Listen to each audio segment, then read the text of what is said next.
Muy buenos días, mi nombre es Johan Hernández Venegas, soy estudiante en la carrera de Ingeniería en Energías Renovables. A continuación vamos a tratar lo que son los materiales compuestos. Los materiales compuestos se obtienen al unir dos o más materiales distintos sin que se produzca una reacción química entre ellos, pero que combinan sus propiedades imposibles de obtener en un material original.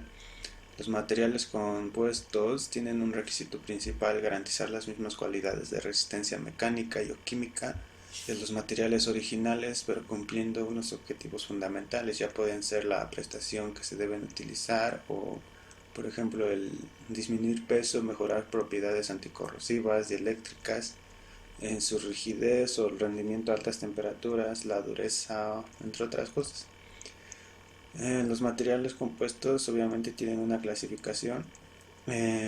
Podemos ver los materiales compuestos reforzados con partículas. Eh, en un término grande se utilizan para indicar las interacciones entre la matriz y las partículas a un nivel macroscópico. El material compuesto reforzado con partículas grandes, más común es el hormigón. Las partículas son la arena o grava en una matriz de cerámica.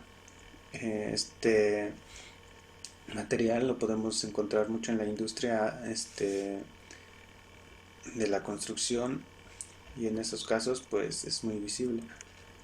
Podemos aquí ver una pequeña tabla de lo que son algunos ejemplos de materiales compuestos que son reforzados con partículas, algunos de sus ejemplos y sus aplicaciones.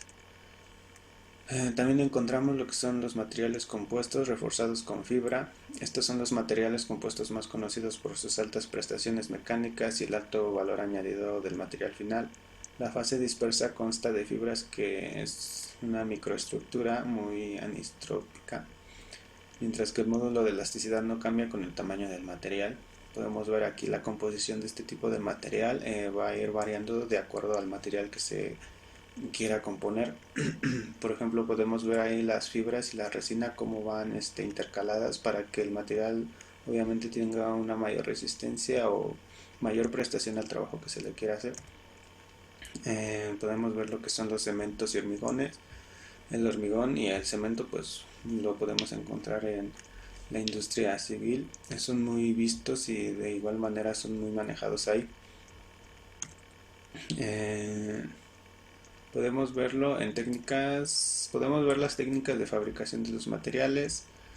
Eh, un proceso industrial o proceso de fabricación es el conjunto de operaciones unitarias necesarias para modificar las características de las materias primas. Dichas características pueden ser de naturaleza muy variada, tales como la forma, la densidad, la resistencia al tamaño o la estática. Una de las técnicas de preparación de estos materiales es el honeycomb. Son estructuras que tienen la geometría de un panal para permitir minimizar la cantidad de material para alcanzar el peso mínimo. El costo mínimo del material provee buenas propiedades de compresión. Como lo vemos en la primera imagen, por abajo se pone una capa del material y por arriba se pone una especie de panal de abeja. Lo podemos ver como un ejemplo muy claro en el cartón. Tiene esa propiedad de que tiene esa especie de panel de panal para que de alguna manera el material sea más resistente, más viable y pues sea más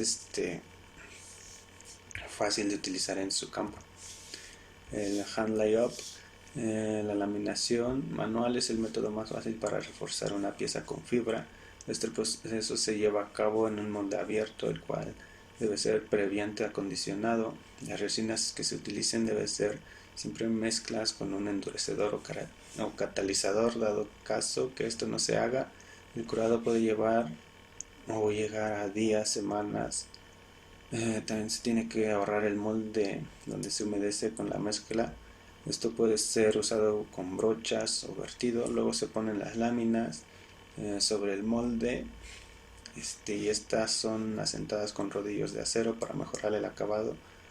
Y pues este tipo se puede ver, por ejemplo, en esta imagen de aquí, donde la resina es puesta en los moldes para así ¿cómo se diría? Hacer que el material que se está componiendo sea un poco más resistente, se mantenga fijo y pues tenga una mayor facilidad al momento de usarla. Podemos ver aquí algunas ventajas como son el costo de manufacturas, las desventajas también, y pues son algunos aspectos que se deben de considerar. El spray up, el modelo por spray es un proceso de fabricación de molde abierto. La resina y la fibra son rociadas en un molde por medio de una pistola dosificadora de resina y cortadora de fibra. Luego de la aplicación es necesaria la compactación por medio de rodillos. Pues esto es algo un poco más fácil de entender.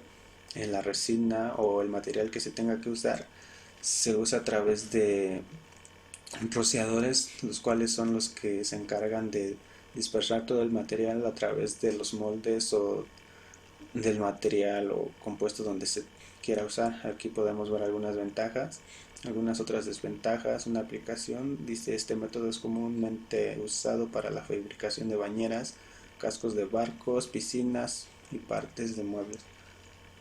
Podemos verlo, es como una especie de fortalecedor del material o de la construcción que se haya hecho. Aquí podemos ver lo que es el proceso. Si gusta poner pausa para poder observarlo bien.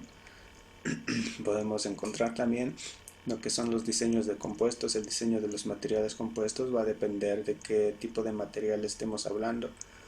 De acuerdo a la investigación, se ha percibido que hay materiales que pueden ser utilizados en distintos campos de la industria y de diferentes trabajos sociales. En el trabajo civil podemos obtener el ejemplo del hormigón. Este material pues va a irse moldeando de acuerdo a la necesidad del trabajador y a la mejor alternativa de trabajo.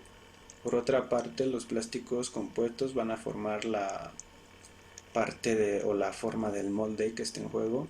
Con las temperaturas adecuadas este irá tomando la forma deseada que pues le dé el usuario.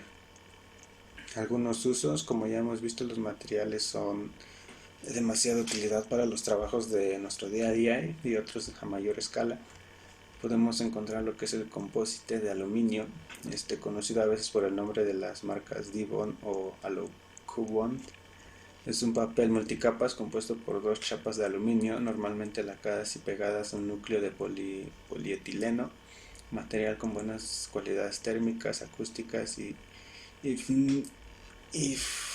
ignífugas, muy usado en construcción, interiorismo y mobiliario exterior. Podemos ver otro uso, que es el plástico reforzado con vidrio, conocido también como fibra de vidrio. Está formado por una matriz de plástico o resina forzada con fibras de vidrio. Es un material ligero, resistente y fácil de moldear, por lo que es muy usado en la elaboración de piezas y formas suaves y complejas. Se usa en la industria náutica para confeccionar el casco de algunas embarcaciones, en la aeronáutica y en la industria automovilística para piezas y carrocerías. Podemos encontrar más usos aquí. Si usted gusta darle pausa al video para alcanzar a leer las otras. Podemos concluir que los materiales compuestos tienen mayor utilidad de lo que se tiene percatado en un concepto. Podemos encontrarlo, como lo veíamos acá, incluso como lo decía aquí, en los procesos de construcción de aviones. Los paneles se usan sobre todo lo que es el cascarón del avión y pues es algo muy impresionante hasta donde alcanzan a llegar los materiales compuestos. Y bueno, por mi parte esto sería todo. Doy por concluido este video y que tenga buena tarde.